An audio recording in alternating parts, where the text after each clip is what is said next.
say, no one's gonna miss it on Friday.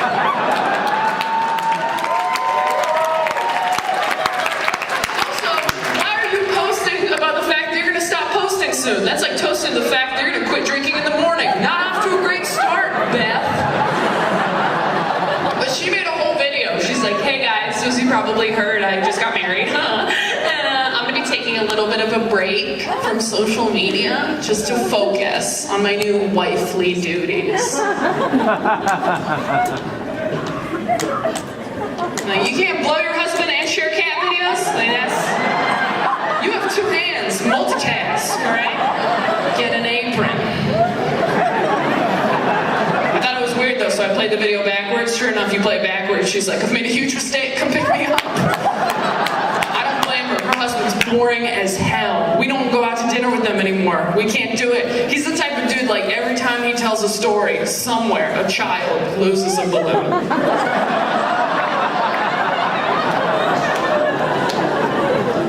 I do want to get married. I've been asking people for advice on relationships. My grandparents have been married for 55 years, which, no, they hate each other, but they are doing it.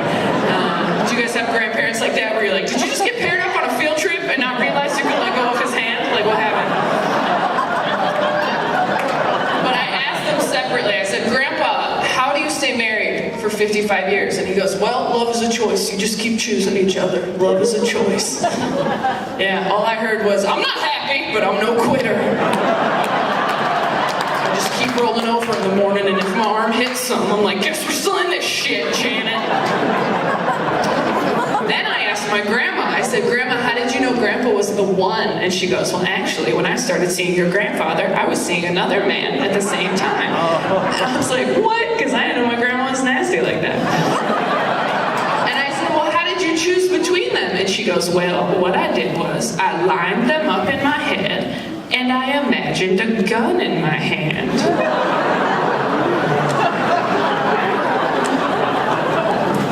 And I thought, which one could I imagine shooting?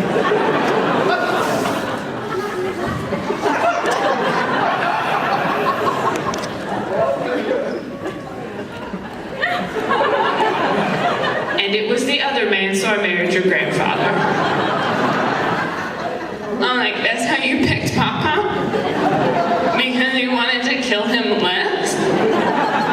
And she's like, yep, snickerdoodle, like a psycho. But I loved it because it was honest. Nobody's honest like that anymore. Everybody talks in cliches. Just like, she's here, thank you. And she sounds very manly, but that's her. And nobody talks like that. Everybody's always just like, oh, when you meet the right one, you'll just know. When you find the right one, you'll just know. That's bullshit. When you find all the wrong ones, you will just know. And then somewhere, someday, you'll find that person that makes you go, I mean, I don't know, maybe. And that's the one.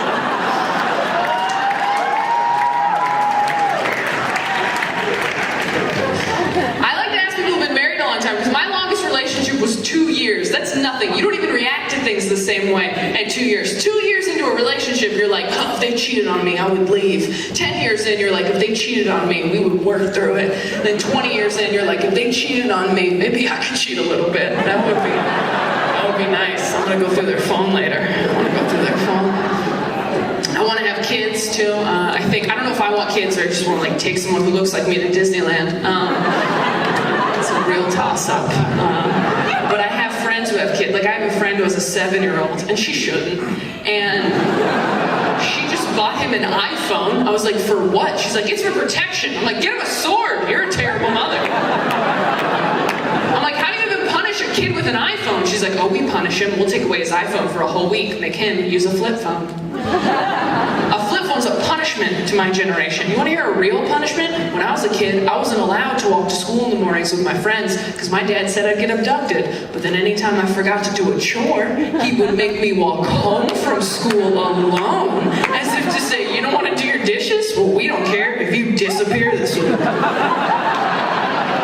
That's a punishment. That's why I'm fucking up here. That's one that sticks with you. My parents weren't bad parents, I should make that very clear. They were great. They were great. I mean, you know, I did suggest to my friend, I said, have you thought about spanking him? Because quite frankly, your kid sounds like he needs it. And she was like, you can't spank your kids, Taylor. Spanking's the same as hitting. I'm like, is it? Because I thought that was just how our parents treated us. Like, you know, you have that every 3 years. You're like, was I abused? Let's not ruin Christmas. I'm not sure. And you didn't know how anybody else was being parented growing up. The only indication you got of other people's parents at home were like the day when school projects were due, and you could tell how much other kids' parents loved them based on the quality of their school project. Like, did anyone else have to build those California missions in fourth grade?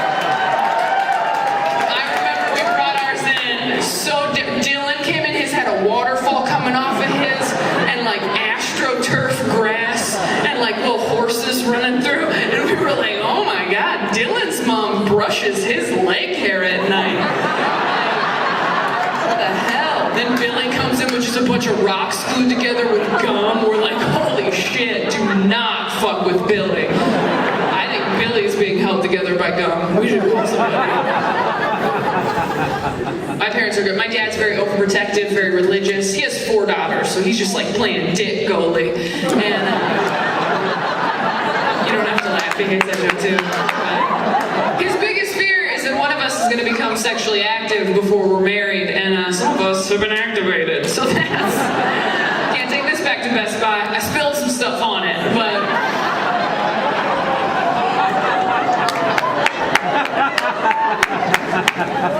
And he doesn't just talk the talk, my dad. He really walks the walk. We found porn on my dad's computer once, and it was like the porn of a good man. Like, I think he Googled missionary. Like, I don't even think he was looking for porn. I think he was trying to become a missionary. And he just got lost. He's like, that's not my wife. Why is she naked? I'm the only person who's ever found porn on their dad's computer and gained respect for him. It was just a pop-up, and I know what you guys are thinking. Of course it was, Taylor, don't be naive. But my dad doesn't watch porn. He won't even watch sex scenes in movies and TV shows. One came on in the theater once, and he walked out like it was a protest. Like, what is wrong? I got mad on his behalf. I was like, hey, you work hard for your family. You bring home the bacon. You never even spoken to another woman. You deserve to see some boobs that you're not married to every once in a while. So I bought him Game of Thrones on DVD. There's a story, he can feel comfortable. But I am glad I was raised that way. I'm glad I was raised to be abstinent, which, you know, like abstinence, whatever, being abstinent, sort of like being a Starbucks kiosk. You're like, look, we don't do everything here, but we get the job done. Like, that's kind of how it is. But it's really informed the way I date as an adult. I'm very careful, because in high school and college, I would always tell guys, I'm not ready to have sex yet. I'm waiting. And anytime they were really respectful of that, that just made me want to have sex with them more, because there is nothing hotter than someone respecting your boundaries. Like, what is this, a fetish? I like it. So I still do it as an adult. If I'm dating someone new, I pretend I'm not ready yet to make sure they are a good person. I call it the gobstopper test. I go, oh, I'm not ready yet. Can we just wait? And he goes, totally fine. No worries